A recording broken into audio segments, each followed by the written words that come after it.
Lepo pozdravljeni.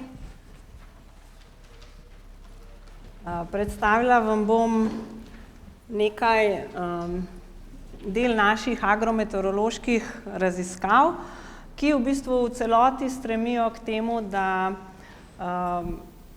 da bi zajeli, da bi uspeli narediti celostno oceno najbolj izrazitih vplivov podnebnih sprememb v kmetijstvu. Želimo namreč pripraviti ustrezne klimatološke podlage, ki bi služile tudi pri pripravi strategije prilagajanja kmetijstva na podnebne spremembe. Največjo škodo sicer povzroča suša, katero raziskovalno z meteorološkega vidika nekoliko bolj naslavlja Agencija za okolje, zato se bom jaz danes bolj osredotočila na tiste podnebne spremembe, ki so vezane predvsem na dviganje temperature. Naše delo v osnovi temelji na osnovnih spremenljivkah, ki jih zagotavlja ARSO, zato mogoče samo en tak zelo kratek uvod. Torej, naslanjali se bomo danes na temperaturne spremembe. Za preteklost opazujemo trende pridobljene iz meritev meteoroloških spremenljivk ali na lokacijah ali pa interpolirano na 12-kilometrsko mrežo za celotno Slovenijo. Za prihodnost pa uporabljamo podnebne projekcije, tudi te za Slovenijo prilagodijo na Agenciji za okolje, s tem, da poleg globalnih in regionalnih modelov podnebnih sprememb upoštevajo tudi podnebne značilnosti Slovenije in podnebne projekcije vedno pripravijo z več podnebnimi modeli, zato so rezultati predstavljeni v obliki mediane in pa negotovosti razpona modelskih rezultatov, kot lahko vidite na teh grafih. 3 scenariji so trenutno v rabi, RCP scenariji, številka zraven pomeni, kako se bo sevalna bilanca spremenila ob koncu stoletja, torej recimo RCP 2,6, najbolj optimistični scenarij pomeni, da bo ob koncu stoletja Zemlja prejemala 2,6 vata na kvadratni meter več energije, kot jo je prejemala v predindustrijski dobi. Imamo torej 3 scenarije, najbolj optimistični, potem nek srednji scenarij in pa pesimistični scenarij brez kakšnih učinkovitih ukrepov blaženja podnebnih sprememb. Za Slovenijo iz preteklih podatkov že ugotavljamo, da se je od leta 1960 segrela za okoli skoraj 2,5 stopinji, kar je več od globalnega povprečja, in tudi projekcije, ki jih lahko vidite, kažejo nadaljnjo segrevanje, hkrati pa so zelo zanesljive.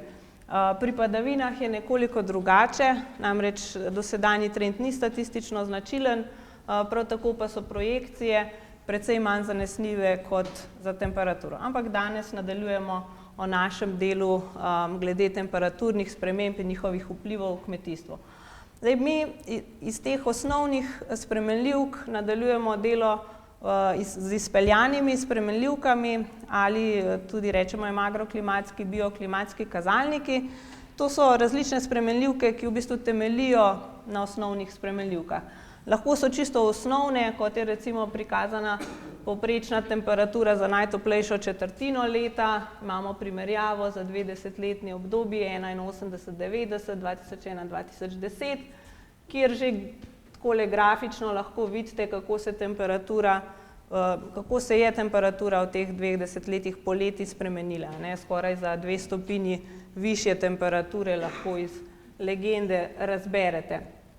Podobno je za rastline pomembna tudi najhladnejša četrtina leta, ko rastline potrebujejo nizke temperature za mirovanje. Torej opazujemo tudi, kaj se dogaja z zimskimi temperaturami, prav tako lahko iz primerjave recimo 2 obdobij vidimo, da se tudi zimske temperature dvigajo. Večinoma primerjamo ali 30-letna obdobja ali vsaj nekje 10-letna obdobja, seveda nas pa zanimajo tudi ekstremi, se pravi kakšna specifična leta, ko so temperaturne razmere posebej specifične. Za primer recimo zelo hladno leto 1983 ali pa zelo vroče leta 2003.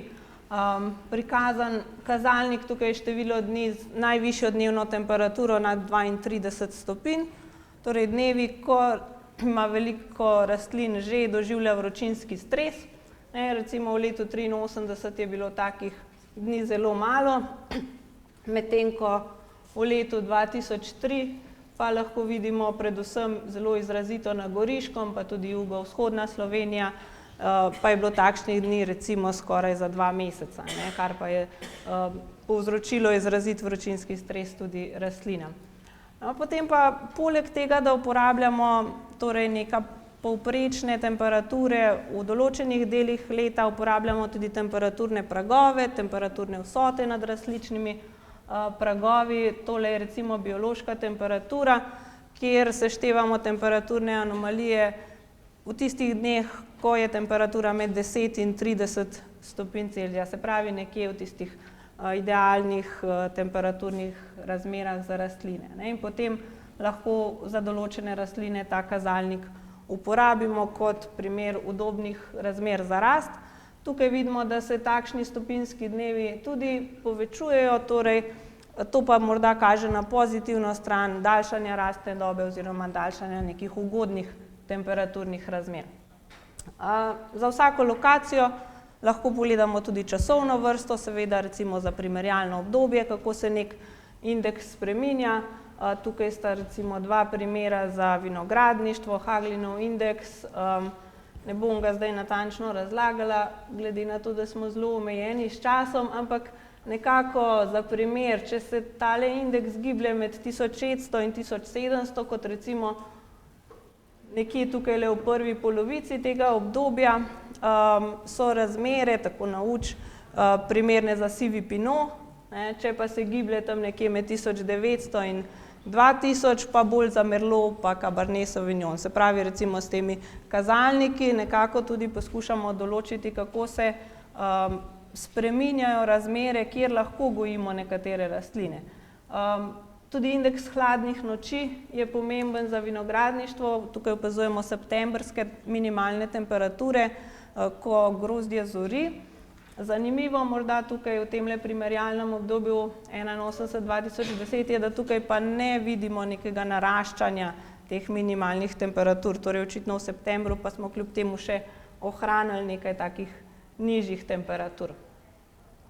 In potem od bolj osnovnih agroklimatskih kazalnikov, ki temeljijo samo na nekih vsotah ali pa preseganju temperaturnih pragov, gremo pa bolj zahtevnim. Eden takšnih zelo zahtevnih je ocena tveganja za pozebo. ARSO je to po eni metodologiji že pripravil, kjer se je izkazalo, da v bistvu ni povečanja tveganja za pozebo. Potem so se pa pojavile pozebe v letih 2012, 16, 17, 20, 21, torej nekako ni šlo skupaj z realnostjo, ko so se nam pozebe tako pogosto pojavljale. Tako da smo naredili obširen pregled literature, katera metodologija bi mogoče bolj ustrezala za naše razmere, in se naslonili na eno francosko metodologijo. Kaj več o sami metodologiji lahko tudi na posterju zunaj preberete, kjer je bolj natančno predstavljena.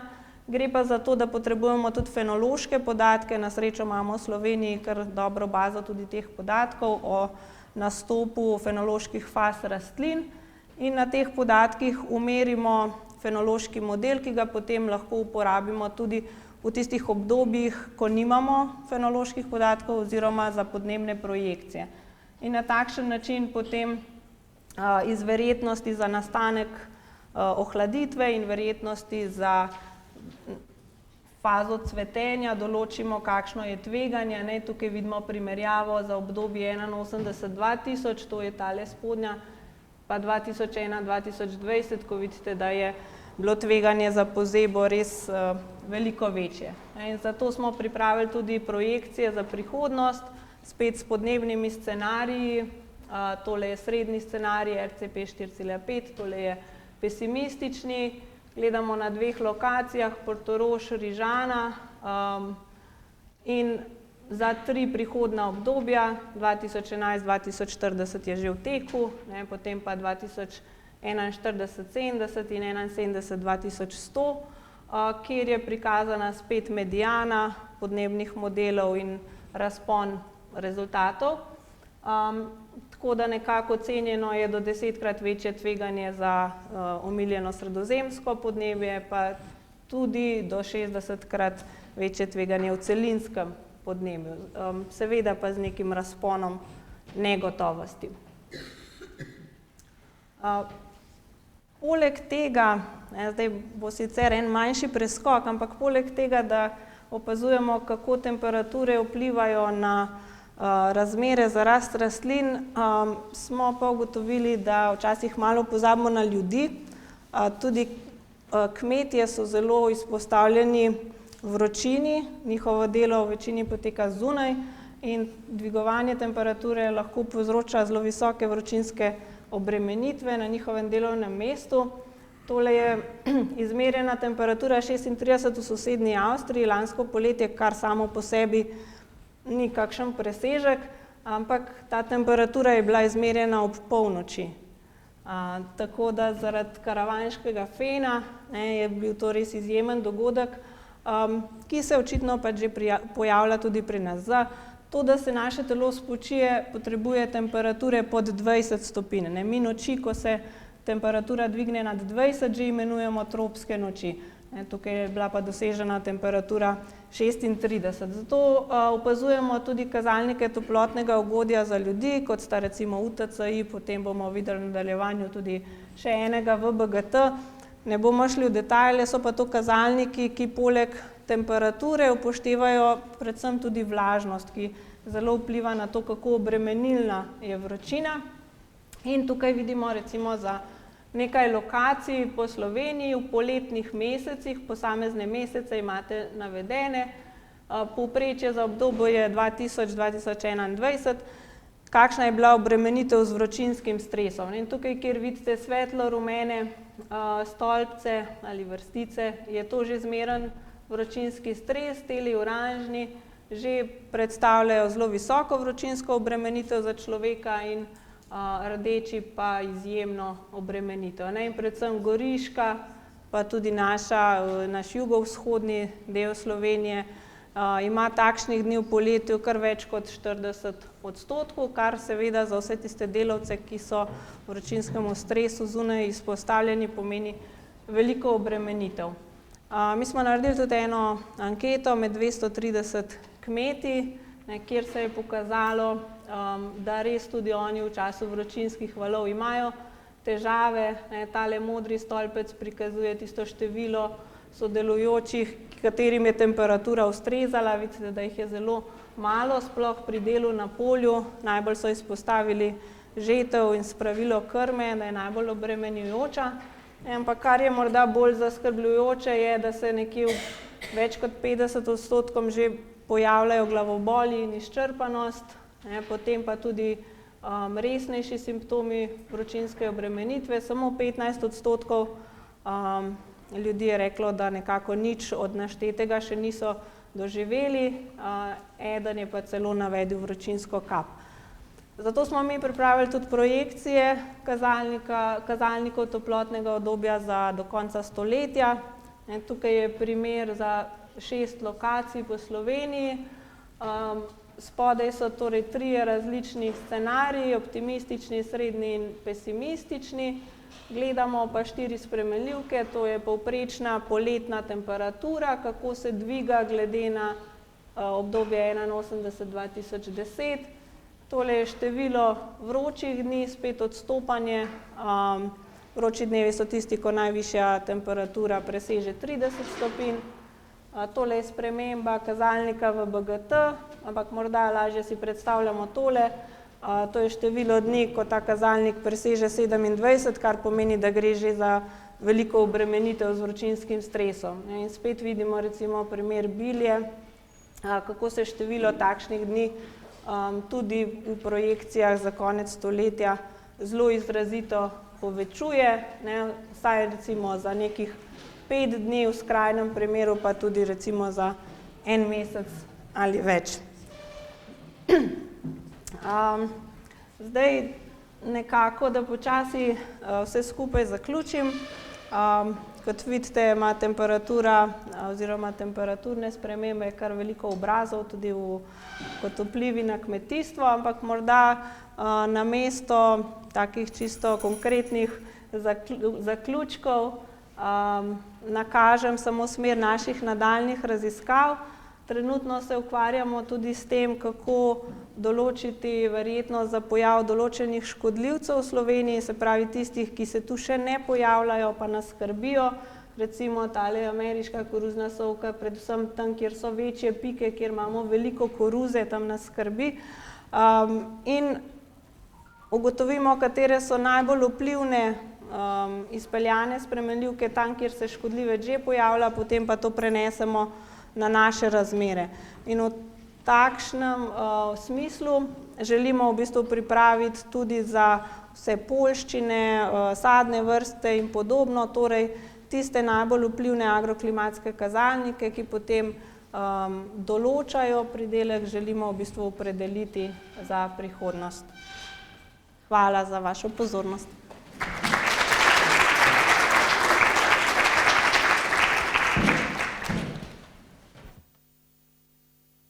Tjaša, hvala za lepo predstavitev.